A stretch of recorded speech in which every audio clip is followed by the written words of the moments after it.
السلام عليكم ورحمة الله وبركاته. إن الحمد لله نحمده ونستعينه ونستغفره ونعوذ بالله من شرور أنفسنا ومن سيئات أعمالنا. من يهده الله فلا مضل له ومن يضلل فلا هادي له. أشهد أن لا إله إلا الله وحده لا شريك له وأشهد أن محمدا عبده ورسوله وبعد.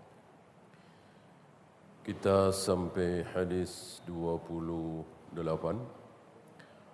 Wa an Anas radhiyallahu anhu qala, dari Anas bin Malik, beliau mengatakan, lamma sakulan nabiyyu sallallahu alaihi wasallam ja'ala yataghashshahul karbu. Ketika sudah berat rasa sakit yang diderita oleh Nabi sallallahu alaihi wasallam menjelang beliau wafat, seolah beliau diliputi oleh kesakitan yang luar biasa. Dan kita tahu para nabi, para rasul, ujiannya, sakitnya, demamnya berapa? Berapa? 2 kali lipat. 2 kali lipat dari orang biasa yang bukan nabi, bukan rasul. Ambil misal, seandainya kita 45 derajat sudah enggak kuat, mati. Maka para nabi 90 derajat. Kayak apa itu? Kayak apa itu? Ya. Semakin kuat imannya, semakin bertakwa, semakin berilmu, semakin berat ujiannya. Tapi berat dan ringannya ujian ini hanya Allah yang tahu. Kita enggak tahu. Nabi Sulaiman berat apanya? Udah kaya meraya, raja di raja, berat apanya? Nah, kita enggak tahu. Kita enggak tahu. Lihat tuh Masitah. Nabi bukan, Rasul bukan, tapi direbus bersama suaminya, bersama anak-anaknya, meregang nyawa. Ya, di hadapan Fir'aun atas perintah Fir'aun. Beratan Masitah dong daripada Nabi Sulaiman. Nah, kita nggak tahu. Hanya Allah yang tahu. Ya. Maka wajib kita yakini seandainya Masitah diuji seperti Nabi Sulaiman dengan kekayaan yang luar biasa, kekuasaan yang luar biasa, insya Allah Masitah nggak akan kuat. Nggak akan kuat. Mungkin akan sombong, akan kufur, akan membanggakan diri, akan ujub. Nabi Sulaiman kuat.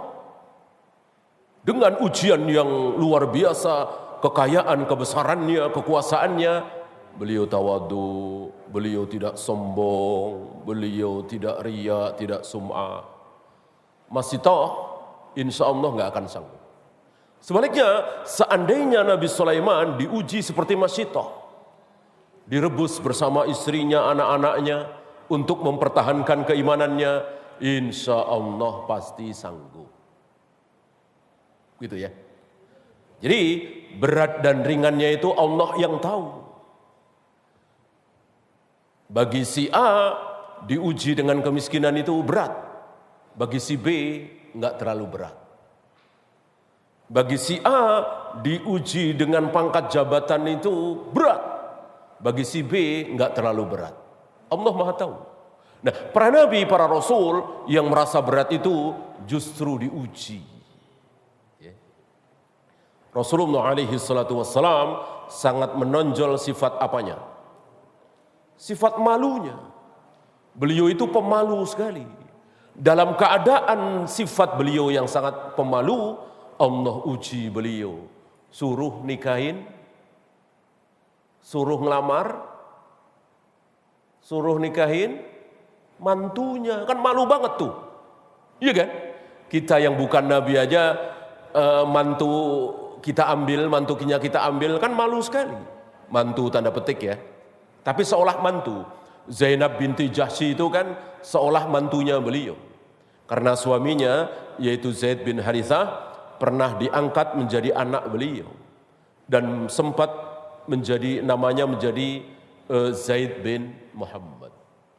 Tapi dilarang oleh Allah dengan turunnya ayat wa ma Muhammadun aba ahadim mir rijalikum.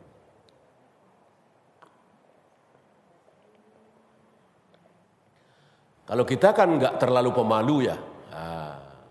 Nabi luar biasa pemalunya. Justru dalam keadaan pemalu yang luar biasa disuruh melakukan sesuatu yang apa istilah kita? Malu-maluin. Kan gitu kan? Bikin malu kan malu-maluin. Masa mertua naksir sama menantunya. Ini ujian berat. Ya, sebagai seorang laki-laki memang beliau tertarik dengan Zainab binti Jahsy. Dan rupanya Zainab binti Jahsy rumah tangganya tidak berbahagia bersama Zaid bin Harithah. Walaupun kita tahu Zaid bin Harithah itu bule, matanya biru, ya tampan. Tapi Zainab binti Jahsy tidak berbahagia. Bahkan pernah mengatakan, seandainya aku tidak takut dosa, barangkali sudah aku ludahi wajahnya. Ya enggak suka gimana? Ya kan? Nah, di sini Nabi alaihi salatu wassalam diuji dengan kesakitan yang luar biasa. Bayangkan 90 derajat. Kayak apa itu? Faqalat Fatimatu. Maka berkatalah Fatimah saat Fatimah mengunjungi Nabi sallallahu alaihi wasallam. Tentu ini bukan di detik-detik menjelang kematian. Karena di detik-detik menjelang kematian hanya ada Abdurrahman bin Abu Bakar dan Aisyah dan Rasulullah SAW bertiga di dalam kamar. Aisyah dan abangnya dan Nabi SAW.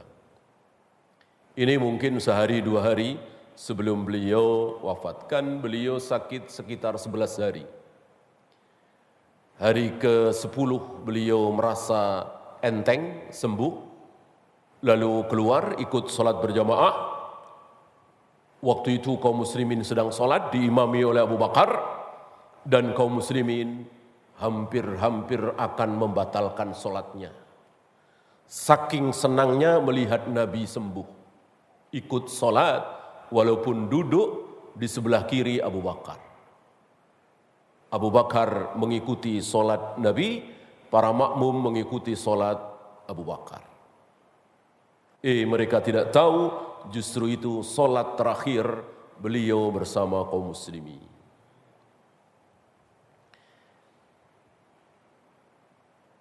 Wa karba abatah, betapa beratnya engkau ya ayah. Betapa engkau sakit luar biasa, kan orang sakit yang sangat berat kita bisa saksikan dari matanya, dari wajahnya, dari menggigil badannya, dari panas suhunya dan seterusnya. Fatimah baru menyaksikan ada orang sakit seberat itu. Itulah Nabi SAW. Tidak ada manusia yang akan kuat apabila diuji seperti ujian yang Allah timpakan kepada beliau Muhammad Rasulullah sallallahu alaihi wasallam. Faqal, Nabi menjawab. Ini masih bisa bicara Nabi ya. Kalau di detik-detik bersama Aisyah dan Abdurrahman kan sudah enggak bisa bicara. Ketika Nabi ingin bersiwak, Nabi sudah tidak bisa bicara. Hanya mata beliau yang terus mengikuti siwak, tertuju kepada siwak yang dibawa oleh Abdurrahman itu. Aisyah faham bahwa Rasulullah ingin bersiwak, tapi Rasulullah tidak bisa berbicara apa-apa. Ini detik-detik menjelang kewafatan beliau, bukan hadis ini. Lalu siwak itu diambil oleh Aisyah, digigit-gigit oleh Aisyah agar tidak terlalu keras, lalu langsung digosok-gosokkan ke gigi Nabi, ke mulut Nabi, dan tidak lama setelah itu Nabi wafat. Itu maksud Aisyah, Nabi wafat di antara leher dan dadaku. Berarti kepala beliau dipeluk oleh Aisyah. Dalam keadaan ludahku bercampur dengan ludahnya. Artinya ludah Aisyah yang menempel di siwak itu, apa istilahnya, dibawa mati oleh Nabi SAW. Ya. Maka orang yang mencaci maki Aisyah, menjelek-jelekkan Aisyah adalah luar biasa sesatnya. Bagaimana Allah biarkan orang jelek, orang sesat, orang buruk, ludahnya dibawa mati oleh manusia termulia di muka bumi, Rasulullah Muhammad SAW. Tidak mungkin, sangat tidak mungkin.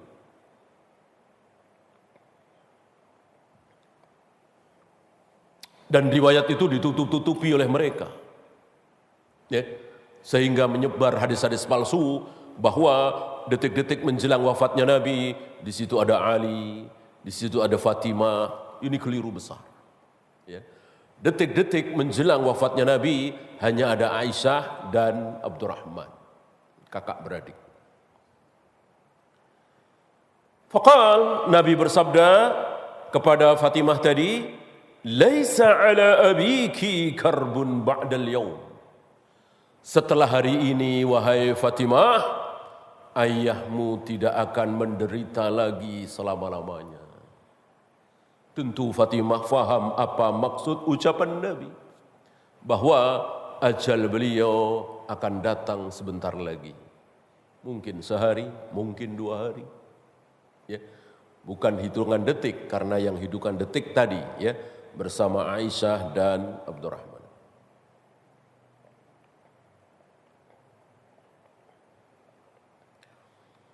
Karena Fatimah tidak menyaksikan wafatnya Nabi, lepasnya roh Nabi dari jasadnya, maka Fatimah melanjutkan kisahnya langsung di pemakaman. Langsung di pemakaman. Seandainya Fatimah menyaksikan detik-detik wafatnya Nabi SAW, tentu akan disampaikan oleh Fatimah. Fatimah hanya sampai di sini. Mungkin setelah ini Fatimah pulang, besoknya atau lusanya Nabi wafat. Lalu Fatimah mengatakan, melanjutkan kisahnya, falamma mata qalat, ketika Rasul sudah wafat, dikubur, Fatimah mengatakan, ya abatahu ajaba rabban da'a, ayahku telah memenuhi panggilan Robnya, panggilan Allah. Apa maksud Fatimah? Nabi memilih sekarang, bukan nanti. Ya. Belum lama kita bahas di majelis ini bahwa seluruh para nabi, para rasul, ketika akan dicabut nyawanya oleh malaikat maut, maka pasti dikasih pilihan. Mau sekarang apa nanti? Mau sekarang apa nanti? Tapi pilihan kedua, nanti, ini bukan terserah Nabi yang bersangkutan, tapi terserah Allah. Masih ingat kisah detik-detik menjelang wafatnya Nabi Musa?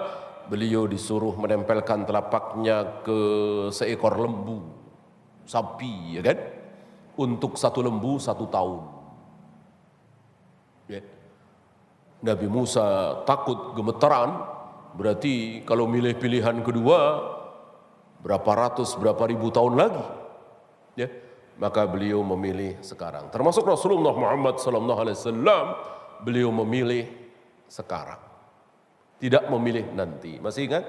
Kalau pilihan kedua dipilih oleh Nabi, maka hari ini Nabi masih hidup. Seandainya beliau memilih pilihan kedua, karena pilihan kedua beliau akan wafat bersama umat terakhir. bersama umat terakhir. Selagi masih ada seorang muslim di muka bumi, maka beliau belum akan diwafatkan. Beliau akan diwafatkan oleh Allah bersama umat terakhir. Itu pilihan kedua. Tentu beliau tidak mau. Ya.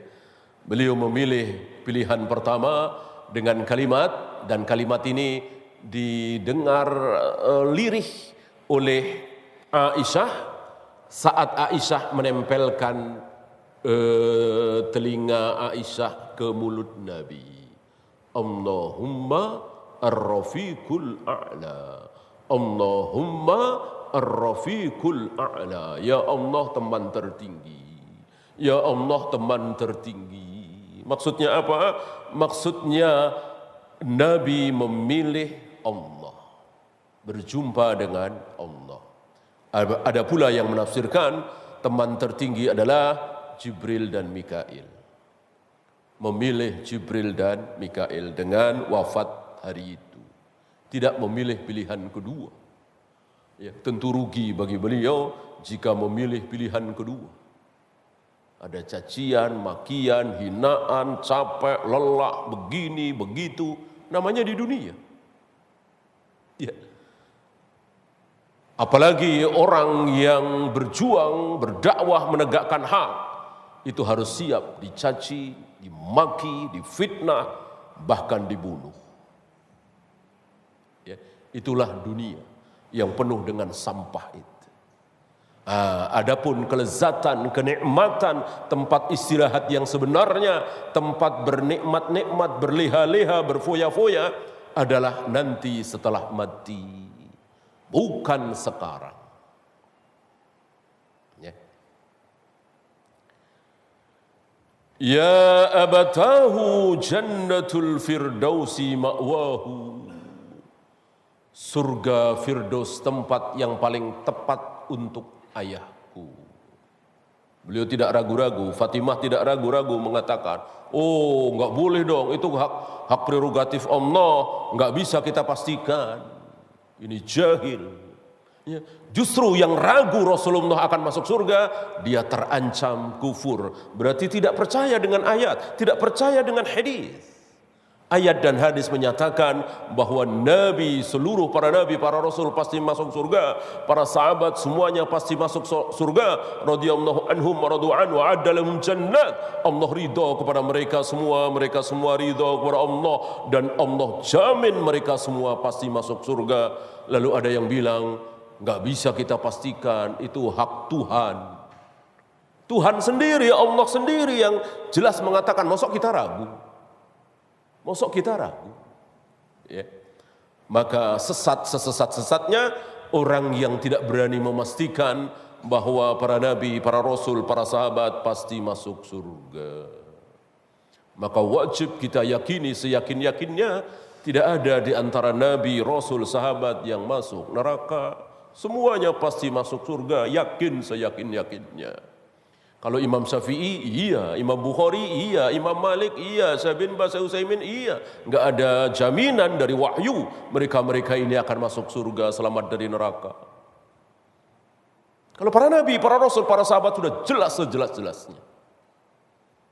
Ulama-ulama kita tentu kita berharap besar mereka semua masuk surga. Kalau mereka enggak masuk surga, gimana kita? Tapi memastikan secara dalil tidak ada, tidak boleh.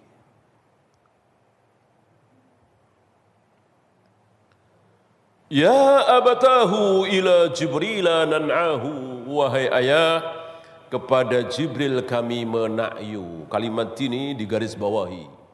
Sebab jika kalimat ini kita ikuti, itu bisa masuk ke niyahah, meratap.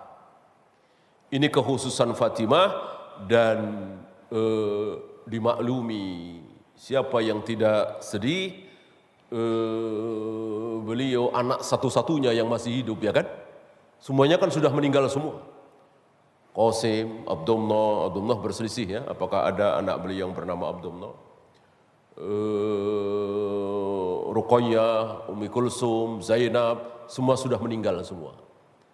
Tinggal Fatimah satu-satunya anak Nabi SAW yang masih hidup. Ya, kayak apa sedihnya? Oleh karena itu, ya saking sedihnya barangkali istilah kita hari ini pengen nyusul mati. Oleh karena itu, ketika Fatimah dibisiki oleh Nabi, engkaulah di antara kerabatku yang akan paling cepat menyusulku mati. Oh, senang Fatimah. Ya. Ini mungkin beberapa hari atau beberapa minggu sebelum Nabi wafat, ketika Nabi berkumpul dengan istri-istri beliau, datanglah Fatimah. Lalu Nabi membisikkan sesuatu kepada Fatimah. Tiba-tiba Fatimah langsung menangis sedih. Enggak selang lama Nabi bisikkan lagi sesuatu di telinga Fatimah. Tiba-tiba Fatimah langsung tersenyum senang bahagia. Para istri Nabi bertanya kepada Fatimah, apa bisikan pertama, apa bisikan kedua? Penasaran, ya. Fatimah menjawab, belum saatnya. Ini rahasia tentu. Ini Fatimah cerdas, ya. Kalau boleh dikasih tahu, ngapain Nabi bisik-bisik? Ya. Setelah Nabi wafat, baru Fatimah menceritakan. Fatimah faham bahwa ini boleh diceritakan ketika Nabi sudah wafat. Apa bisikan pertama? Sebentar lagi aku akan dipanggil oleh Allah. Langsung Fatimah nangis sejadi-jadinya. Bisikan kedua, engkaulah yang akan pertama kali menyusul aku meninggal. Malah senang Fatimah. Ini menunjukkan bahwa para nabi, para rasul, para sahabat, orang-orang saleh menyongsong kematian itu dengan penuh harapan. Iya. Coba hari ini ada yang nawarin kepada antum, udah Pak pindah aja Pak, Bu pindah aja Bu, pindah kemana?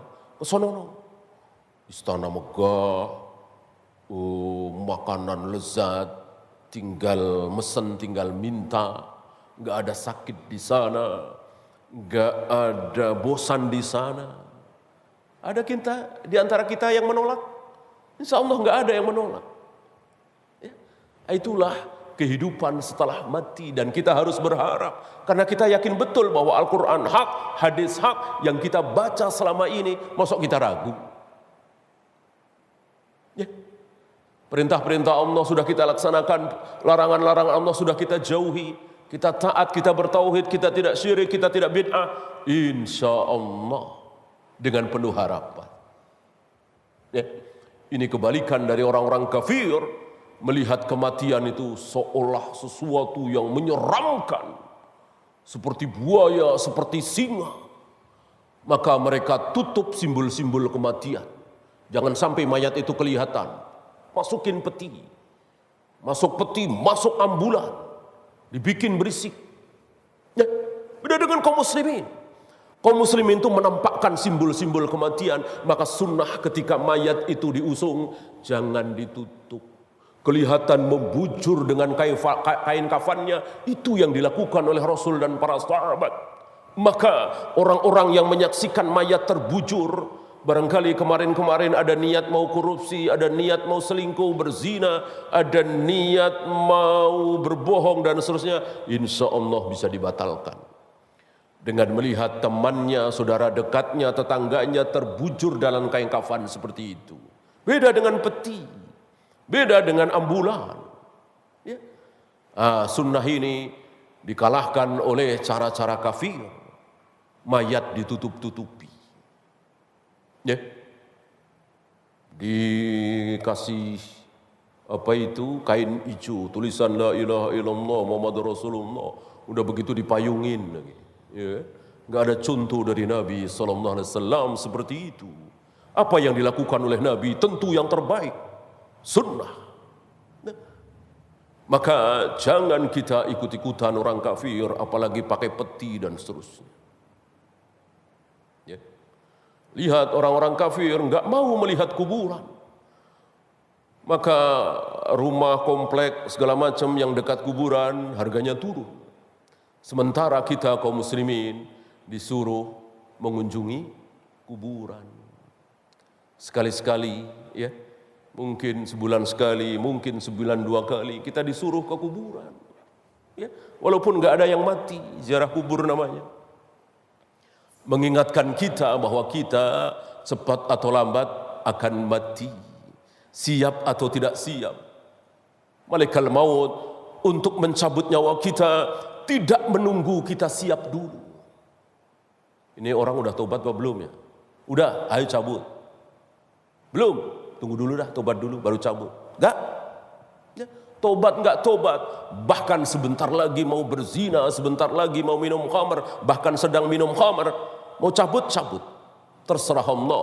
Idza jaa ajaluhum la yastaqiruna sa'atan wa la yastaqdimun. Kalau ajal sudah sampai sesuai dengan catatan Allah di Lauh Mahfuz dulu, maka sesaat, sedetik tidak bisa maju, tidak bisa mundur. Pas.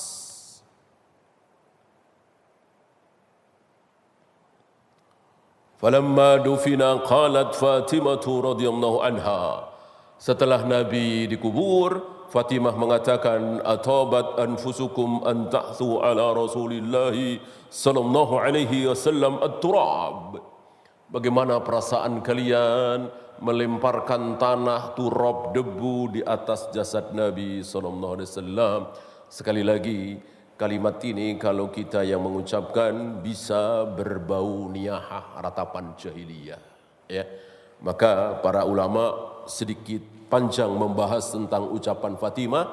Intinya bahwa kita tidak boleh mengucapkan kalimat-kalimat yang berbau ratapan.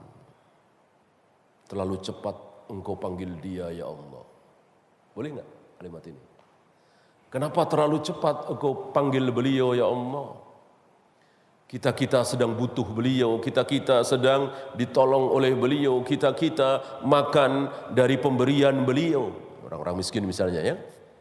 Beliau dermawan sekali. Kenapa engkau terlalu cepat panggil beliau ya Allah? Enggak boleh. Terserah Allah. Terserah Allah. Sementara yang jahat, yang ahli maksiat, Allah biarkan hidup sampai 70 tahun, 80 tahun, bahkan 90 tahun. Terserah Allah. Tidak boleh kita protes. Itu kan nada protes seperti itu. Enggak boleh. Enggak boleh. Ya. Maka menangis bisa mengundang niyahah ratapan. Seolah tidak terima dengan takdir Allah. Termasuk ratapan jahiliyah menurut para sahabat adalah al-istima'u 'indal mayyit.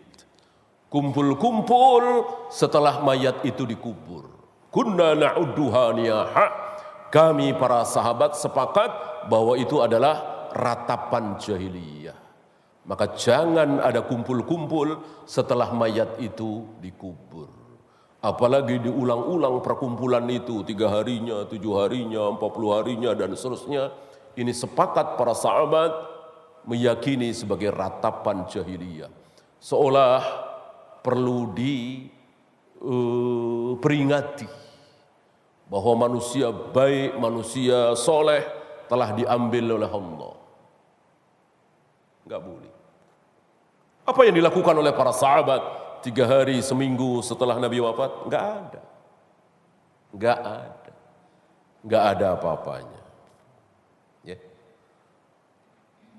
Rawahul Bukhari.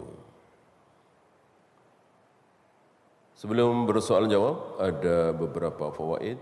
Yang pertama, al-anbiya'u asyaddun nasi ibtila'an fi hayatihim wa 'inda mautihim.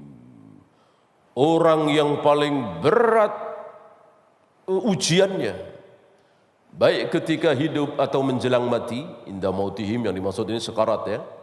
Itu adalah para nabi, para rasul. Jangan dikira mentang-mentang nabi, maka sekaratul mautnya enak, keliru. Ya. Justru sakaratul maut ini kesempatan terakhir. Ya. Misalnya, kan Allah ingin orang-orang baik itu, seorang muslim itu bertemu dengan Allah tidak bawa dosa. Sementara sebentar lagi harus dicabut nyawanya. Sementara masih ada dosa yang belum diampuni. Maka dihapus oleh sakitnya sakaratul maut. Dihapus oleh sakitnya sakaratul maut. Kan nggak lama. Ya. Paling sehari atau setengah hari, mungkin 1 jam, mungkin setengah jam. Bahwa sakit itu pasti. Ya. Daripada bertahun-tahun, berabad-abad nanti di neraka, di alam barzah, di alam kubur, tentu lebih baik setengah jam, 1 jam, atau bahkan hitungan menit. Tapi sakit luar biasa. Menjelang sakaratul maut, menjelang kematian.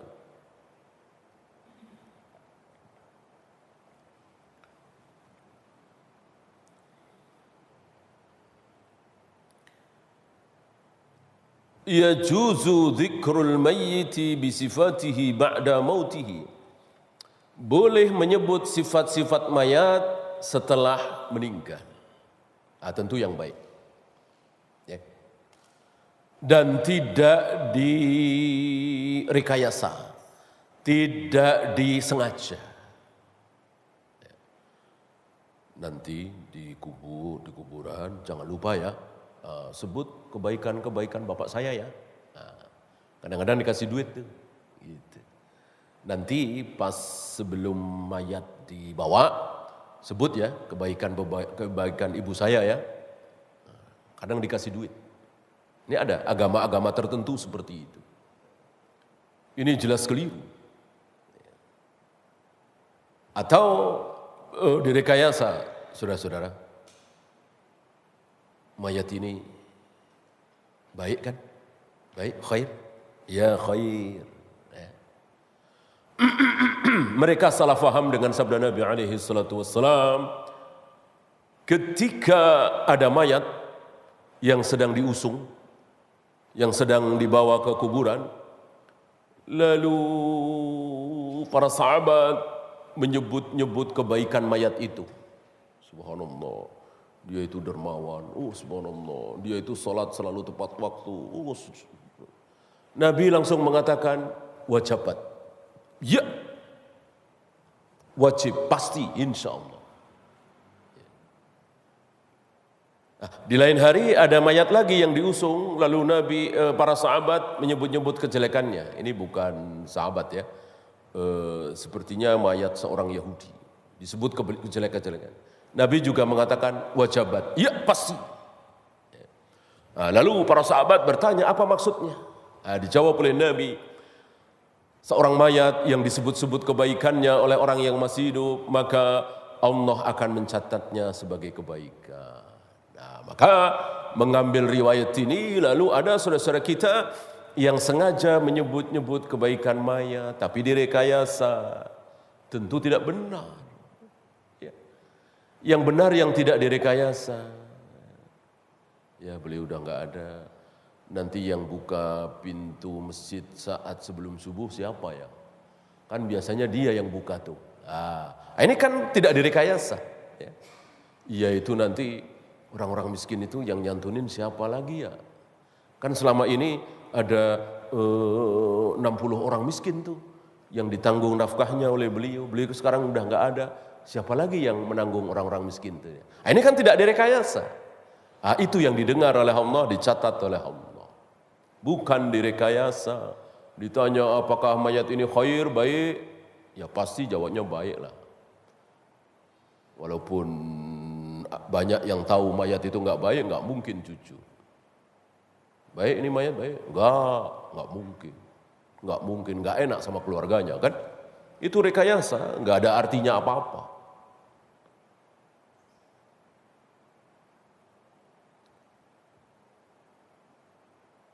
Ma ba'dal hayatid dunya khairul lil anbiya'i salawatullahi alaihim wassalamu. Kehidupan setelah dunia ini itu jauh lebih baik untuk para nabi, para rasul, orang-orang saleh daripada sewaktu hidup di dunia. Yang terakhir, ad-dunya daru ta'abin wa nasabin. Dunia ini tempat yang melelahkan, bikin capek.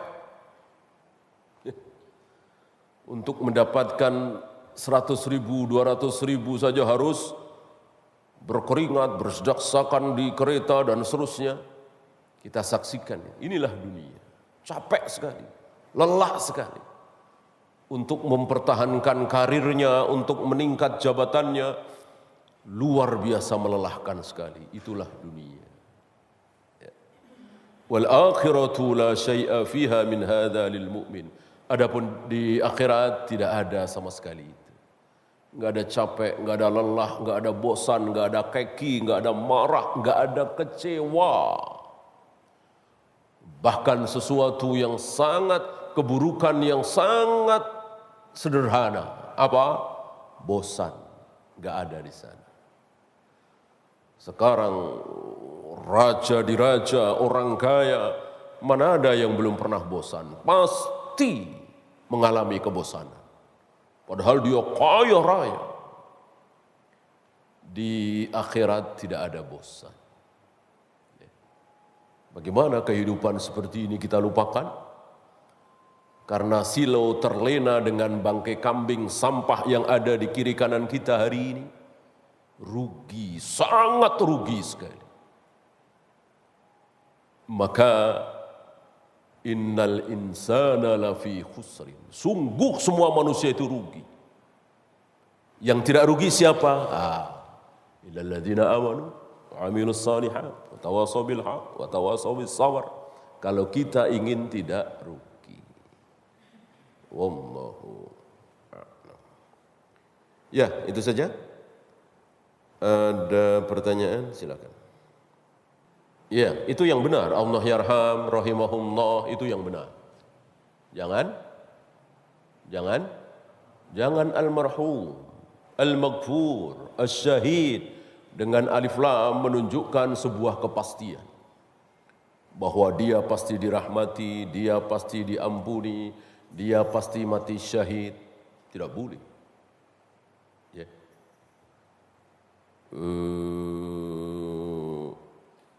Si A syahid, si B syahid, si C syahid.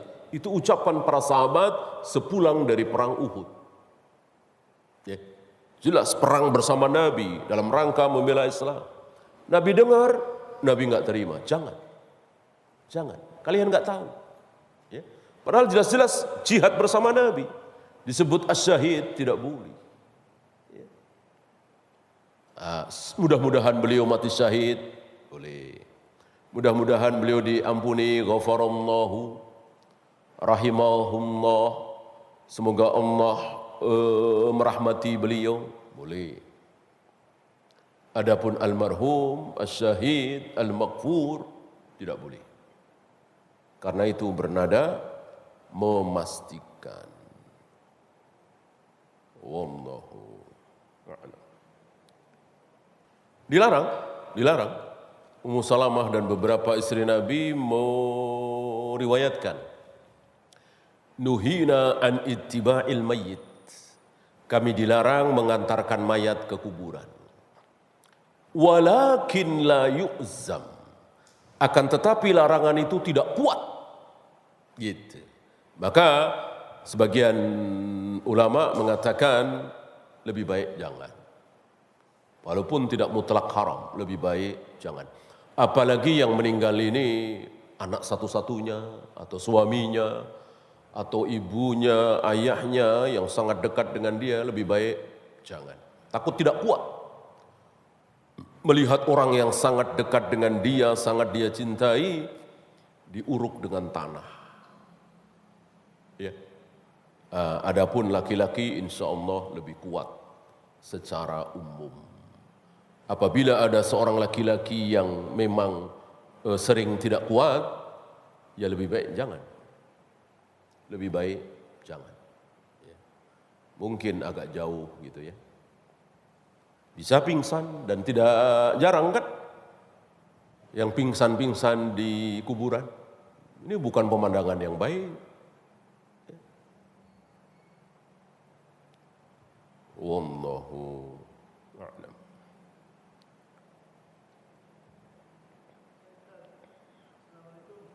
Assalamualaikum warahmatullahi wabarakatuh.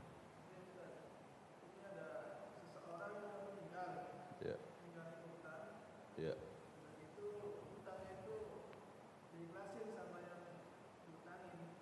Diikhlasin sama yang punya piutang, yang punya uang. Nah, pertanyaannya?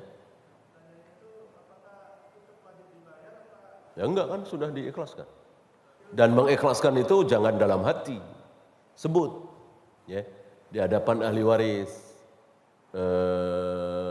Mendiang ini yang bapakmu yang baru wafat ini utang sama saya 2 juta misalnya, tapi sudah saya ikhlasin, nggak usah bayar, gitu. Jangan diem aja. Ya, ya. Oh iyalah, iyalah, iyalah. Kan utang kan harus dibayar. Ya kecuali tadi yang punya motor mengatakan udah nggak usah dibayar, saya ikhlasin. Ya, harus ada omongan atau tertulis.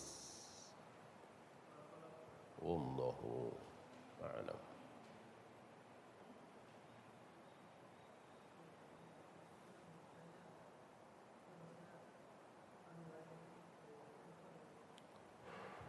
Ada lagi?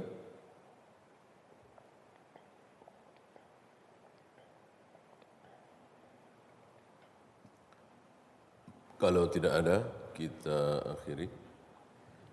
Subhanakallahumma bihamdika asyhadu an la ilaha illa anta astaghfiruka wa atubu ilaik. Assalamualaikum warahmatullahi wabarakatuh.